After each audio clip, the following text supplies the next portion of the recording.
7. Matthieu 7 à partir du verset 13. Matthieu 7, 13, je lis par la grâce de Dieu. Entrez par la porte étroite, car large est la porte, spacieux est le chemin qui mène à la perdition.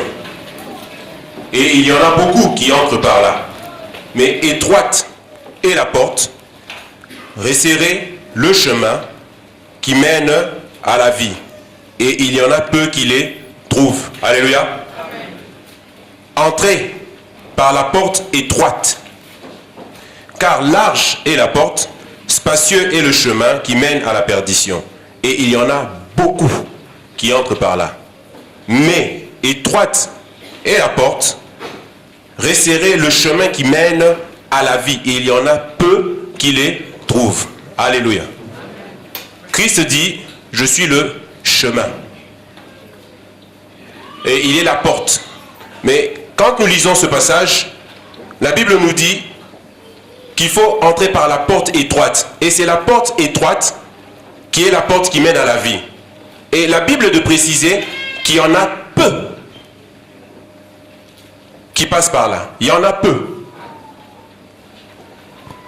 Et la Bible dit que large est la porte, spacieux est le chemin qui mène à la perdition. Alléluia. Ce que nous devons comprendre, c'est quoi? C'est que Christ est la porte de la vie. Or, pour ce qui est de la porte qui mène à la vie, on dit que cette porte-là, elle est étroite. Et on dit que ce chemin-là, qui est Jésus-Christ, le chemin qui mène à la vie, c'est un chemin étroit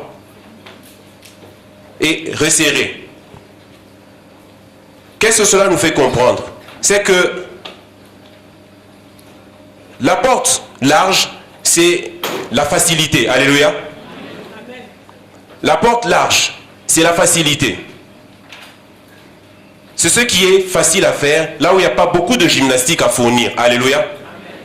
Mais le chemin de la vie, ce n'est pas un chemin facile. Alléluia. Et la porte qui est Jésus-Christ, la porte de la vie, la parole de Dieu nous dit, elle est étroite. Et c'est là qu'il faut passer. La parole de Dieu précise qu'il y en a peu qui passent par là. Alléluia.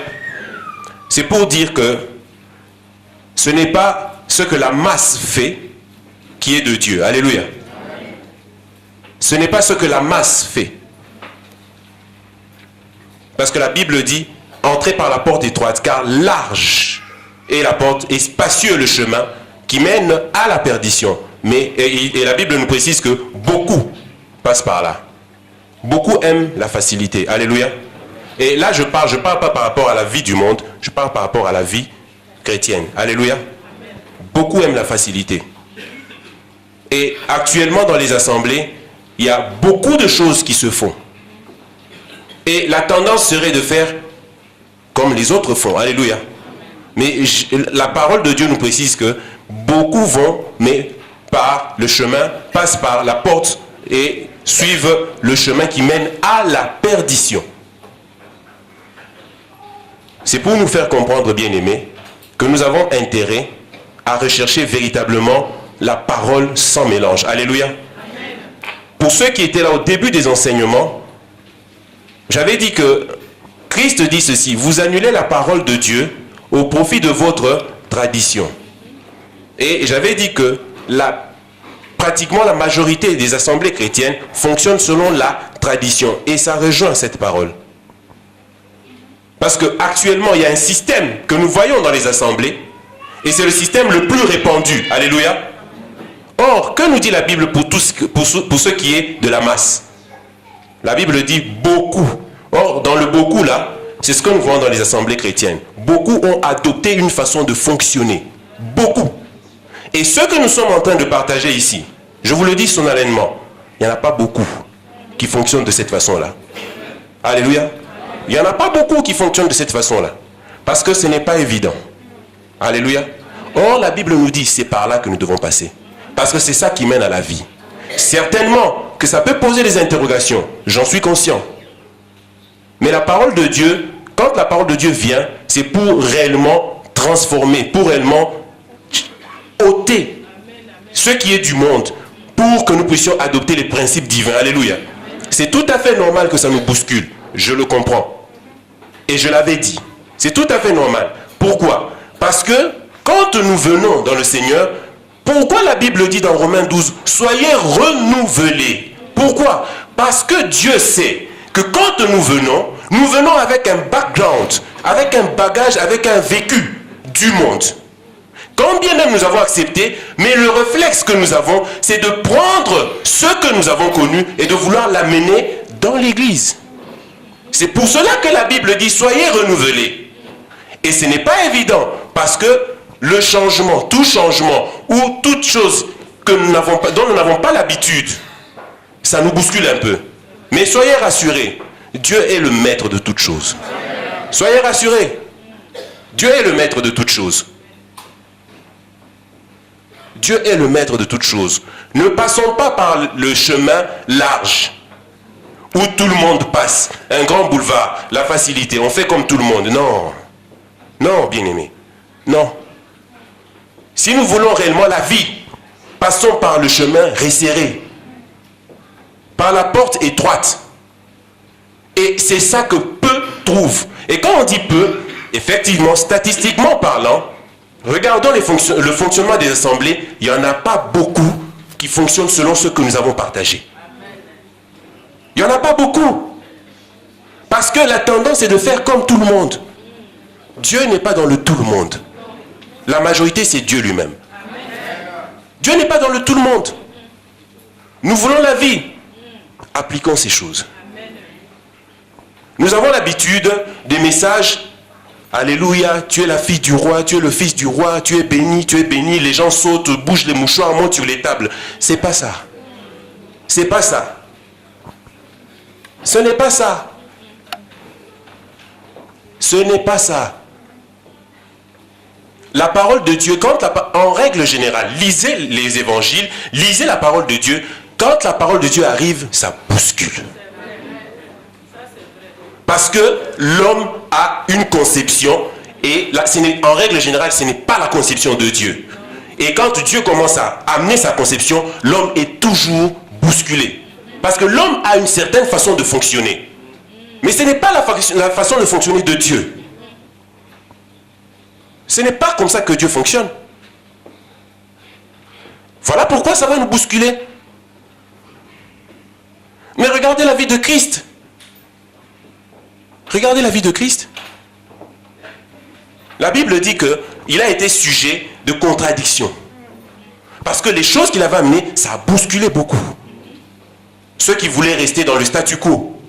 Ceux qui voulaient rester dans le fonctionnement. Il dit au profit de votre tradition. Parce qu'il y avait un profit dans la tradition. Je comprends que ça puisse bousculer. Et j'en suis conscient. Et ça, je le redis encore. Mais c'est la parole de Dieu. Si nous voulons la vie, appliquons ces choses. Nous devons sortir du « tu es la fille du roi, tu es le fils du roi ». Non. Quand Dieu vient, c'est pour tailler. Parce que quand nous sommes venus dans le Seigneur, nous sommes venus et on doit nous tailler. Nous devons adopter le fonctionnement divin. Nous devons être formés selon Dieu. Et la parole de Dieu dit qu'il a donné les uns comme apôtres, docteurs et tout ce que vous voulez pour amener les saints à la perfection. C'est pour dire que quand on arrive, on n'est pas encore perfectionné. C'est la parole qui commence à nous perfectionner, à nous tailler, à nous briser. Alléluia. Or, si nous allons dans « tu es béni », ça nous endort. Ça nous endort. Et la Bible dit, dans les derniers temps, il viendra des temps où les gens ne supporteront plus. Mais c'est ce temps-là. Parce que les gens, ils ont la démangeaison d'écouter des choses agréables. Tu es béni, tout le monde monte là, alléluia, alléluia, alléluia. Mais c'est des choses agréables puisque on te flatte, alléluia, alléluia. Mais c'est ce temps-là que nous sommes en train de traverser. Les gens ne supporteront plus la saine doctrine. Mais ayant la démangeaison d'écouter des choses agréables, ils se donneront une foule de docteurs. Recherchons la parole. La parole fait mal. La parole bouscule, mais c'est pour eux la vie. Quand une femme donne la vie, j'ai assisté, je vous dis que c'est pas facile. Il y a des fois on se pose des questions et on respecte la femme. Ah, on la respecte. Et quand tu assistes, tu vois ça, automatiquement, tu te dis, est-ce que je peux appeler ma mère pour lui dire merci? Oh, c'est pas chose facile la vie, hein? Et la parole vient, ça fait mal, ça bouscule, mais si on veut la vie, acceptons. Si on veut demeurer dans nos alléluia, tu es béni, ah, chacun choisit sa part. Mais moi, je veux la vie. Je veux la vie.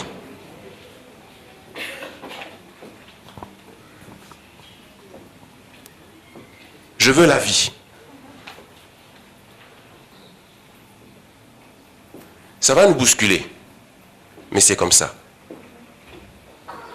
C'est le chemin où peu passent, mais c'est le chemin de la vie. Alléluia. Nous devons comprendre ces choses. L'intérêt de ces enseignements, c'est pour que le fondement véritable soit posé. Alléluia. Le fondement véritable. Et ces enseignements, ce message que nous sommes en train de partager, n'est pas réservé à une catégorie. C'est une erreur de penser comme cela. À une catégorie, entre guillemets, les serviteurs. Non, nous sommes, je l'ai dit et je le répète, nous sommes dans le sacerdoce royal. Alléluia. Cette façon de faire des clivages, c'est une façon particulière au sacerdoce lévitique. Il y avait les lévites et les sacrificateurs et il y avait le peuple. Mais dans la profondeur des Écritures, bien aimés, dans la profondeur des Écritures, nous sommes tous sacrificateurs. Mais voilà comment la tradition fait les choses. Nous pensons que le serviteur, c'est celui qui est dans un service dans l'assemblée. Ça, c'est la tradition. Mais quand nous allons dans les Écritures, apprenons, je vous en supplie, apprenons à étudier la parole. Étudions la parole, lisons la parole. Pour ne pas être flottant à tout vent de doctrine. Jusqu'à quand nous allons toujours être là, on nous rabâche les choses, les mêmes choses. Étudions la parole. Étudions la parole. Nous avons le temps pour beaucoup d'autres choses, mais qui n'édifient pas. Étudions la parole. Je vais vous faire un témoignage. Depuis que je commence à préparer ce message, cet enseignement, il y avait des choses sur lesquelles je me posais des questions et Dieu m'a fait comprendre parce que je suis allé en profondeur par la grâce de Dieu. Ce n'est pas des choses que j'aime dire, mais je passe des heures et des heures et des heures. Mon épouse peut vous témoigner. Je passe des heures à lire, à chercher, à comprendre. Au point où parfois il y a des choses dans la maison que je ne peux même plus faire parce que je passe des heures, parce que Seigneur, je veux comprendre. Il faut étudier, il faut aller là-bas. Cherchons Dieu, Cherchons Dieu. Ne blaguons pas, cherchons Dieu. Et Dieu a tout mis à notre disposition. Mais nous sommes fainéants. Cherchons Dieu. Ce n'est pas réservé à une catégorie. Non. C'est pour tout le monde, parce que nous sommes tous sacrificateurs. Selon le sacerdoce lévitique, il y avait des lévites, il y avait les sacrificateurs, il y avait le peuple. Mais dans le sacerdoce royal, la Bible dit, il a fait de nous un royaume et puis des sacrificateurs. Tous. Tous. Nous avons seulement besoin de nous approcher du Seigneur, de comprendre quelle est notre grâce pour mettre cette grâce au profit de la communauté, au profit du corps. Alléluia. Nous avons juste besoin de ça. Mais le fait de faire des clivages, comme dans le sacerdoce lévitique, qu'est-ce qui se passe? Dans le sacerdoce lévitique, le peuple, qu'est-ce que le peuple a dit à Moïse? Toi, va consulter ce Dieu-là pour nous. Nous allons juste attendre. Non, dans le sacerdoce royal, ce n'est pas comme ça. Ce n'est pas à une personne d'aller ou à un groupe de personnes d'aller. Nous tous, nous avons droit d'accès dans le lieu très saint. Tous nous devons aller maintenant. Ce n'est plus comme dans le sacerdoce lévitique. Voilà pourquoi j'avais dit un jeudi ici que dire, parce que j'ai entendu ce que j'ai dit, ce sont des enseignements que j'ai entendus. Qu'il faut qu'il y ait un Moïse dans l'église. Parlant d'un Moïse, c'était pour dire qu'il faut qu'il y ait un homme dans l'église qui soit comme Moïse. J'avais dit, c'était une abomination. Pourquoi? Parce que un homme ne peut pas être Moïse ou Aaron dans l'église. Nous sommes dans le sacerdoce royal. Lisons la Bible. Comprenons ces choses. Moïse, c'est la loi. C'est juste l'ombre des choses à venir. Comprenons la parole. C'est juste l'ombre des choses à venir. La Bible dit que ce n'était pas une exacte représentation. C'était l'ombre. C'est flou, on ne comprend pas très bien. Mais la compréhension, c'est dans les Écritures de l'Évangile avec Jésus. C'est là où le voile est enlevé, où on voit clair et on comprend maintenant. Alors, il y a des fois, on prend l'Ancien Testament quand ça nous arrange, on va appliquer dans l'Église. Non. Soyons révélés. Soyons révélés. Le Saint-Esprit est là. Et manifestons seulement le désir. Dieu va nous révéler. On veut prendre des choses, copier là-bas, faire ceci. Mais soyons révélés.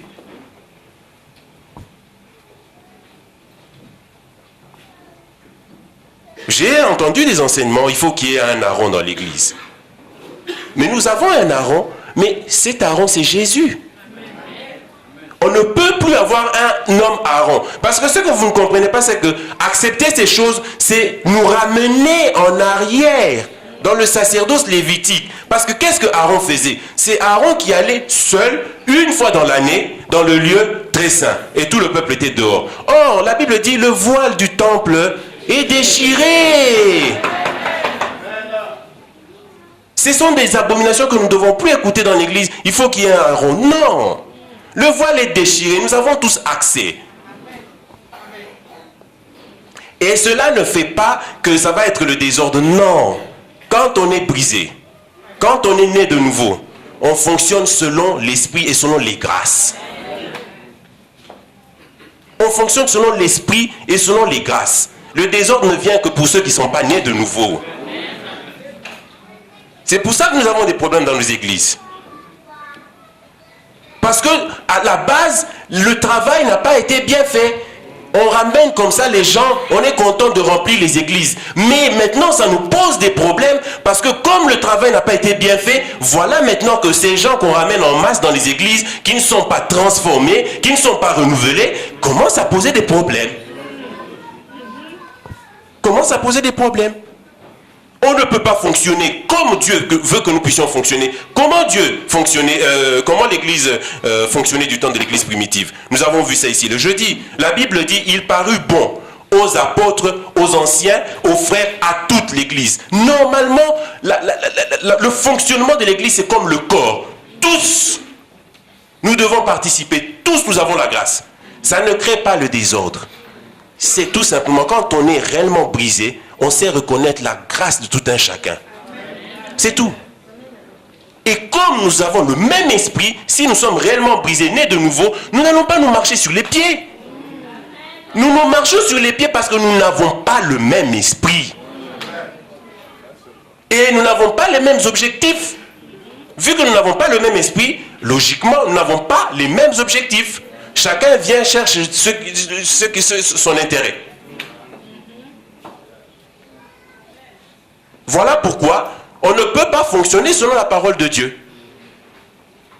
La parole de Dieu ne peut être appliquée que si réellement nous sommes tous nés de nouveau.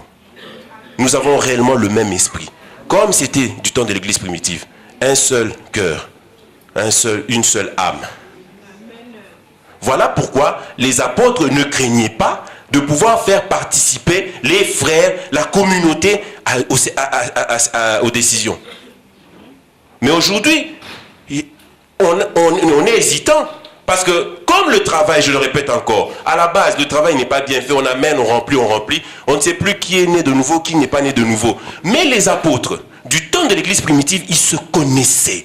Ils étaient dans un même lieu, comme nous dit la Bible.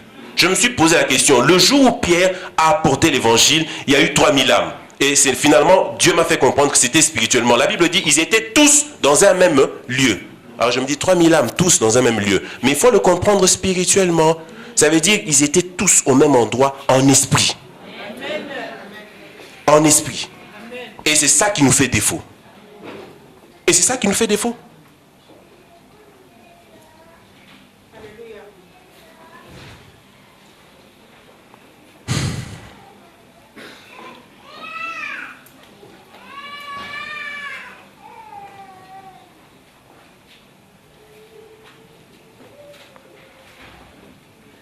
Amen.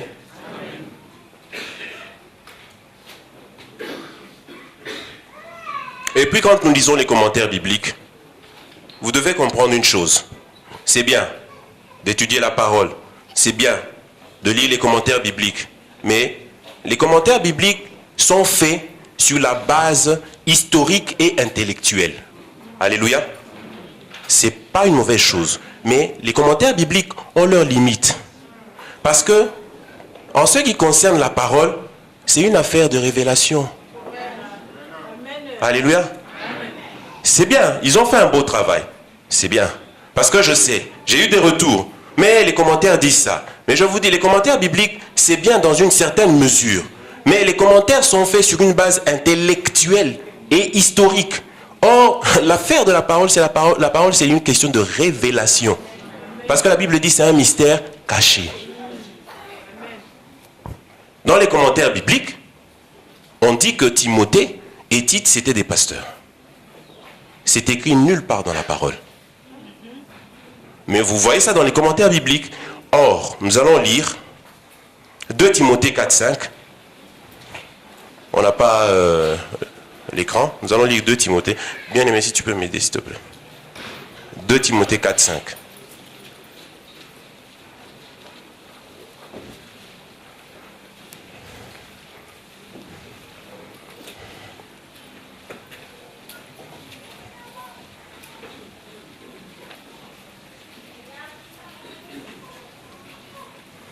De Timothée chapitre 4, verset 5.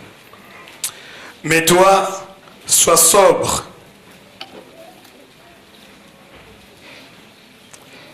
En toute chose, supporte les souffrances, fais l'œuvre d'un évangéliste, remplis bien ton ministère. Amen. Amen. Vous voyez les Écritures.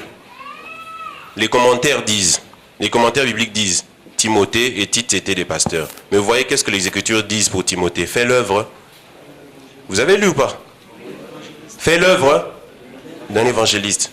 Vous voyez que la parole nous montre que Timothée, attaché à l'équipe apostolique de Paul, faisait l'œuvre d'un évangéliste. Mais c'est sorti d'où que Timothée était pasteur.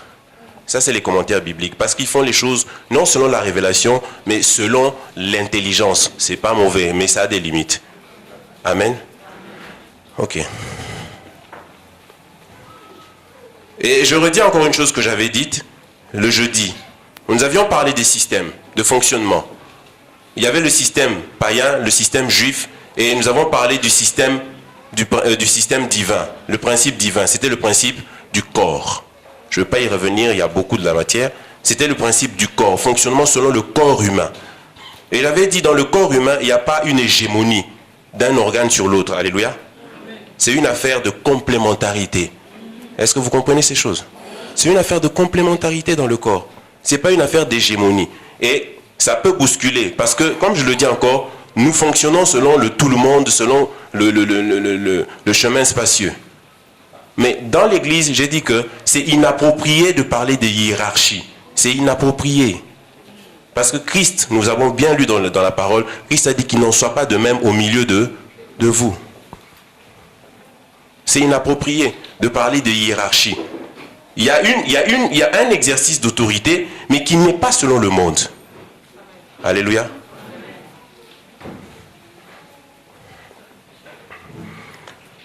Alors, nous allons parler des rôles dans l'église. Les rôles. Les rôles dans l'église locale. Les rôles. On va avancer.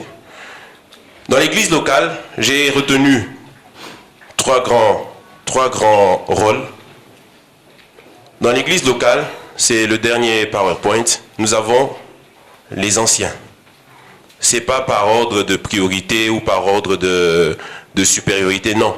C'est que selon que l'Esprit m'a conduit. Nous avons les anciens. Les anciens ou évêques.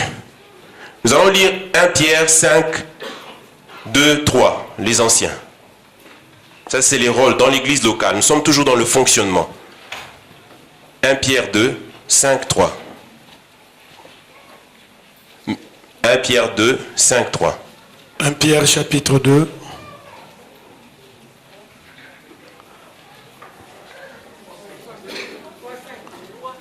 Pierre 2, 5, versets 2 à 3.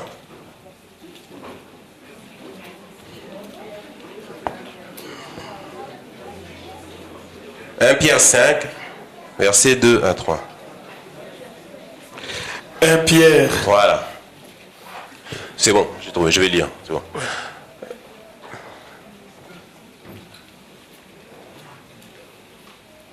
Voilà. Paissez le troupeau de Dieu qui est sous votre garde, non par contrainte, mais volontairement selon Dieu, non pour un gain sordide, mais avec dévouement. Est-ce qu'on peut remonter au premier verset, s'il vous plaît?